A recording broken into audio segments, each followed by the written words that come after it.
महाराज परीक्षित, अर्जुन के पौत्र, अभिमन्यु के पुत्र, एक धर्मपरायण और न्यायप्रिय राजा थे। वे केवल एक सम्राट नहीं, बल्कि धर्म की रक्षा में निष्ठावान आत्मा थे। एक दिन जब वे शिकार से लौट रहे थे, उन्हें अत्यधिक प्यास लगी। वे एक आश्रम में पहुंचे, जहां एक ऋषि ध्यान में लीन थे।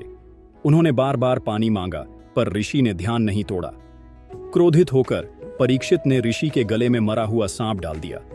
यह उनकी भूल थी, पर यह क्रोध एक परीक्षा बन गया। जब ऋषि के पुत्र ने यह देखा, उसने क्रोधवश राजा परीक्षित को श्राप दिया, तू 7वें दिन तक्षक नाग के विष से मरेगा। श्राप मिलते ही राजा ने पछताया।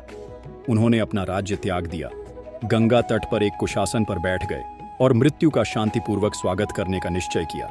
पर वे केवल मृत्यु की प्रतीक्षा नहीं कर रहे थे, वे मोक्ष की तलाश में थे।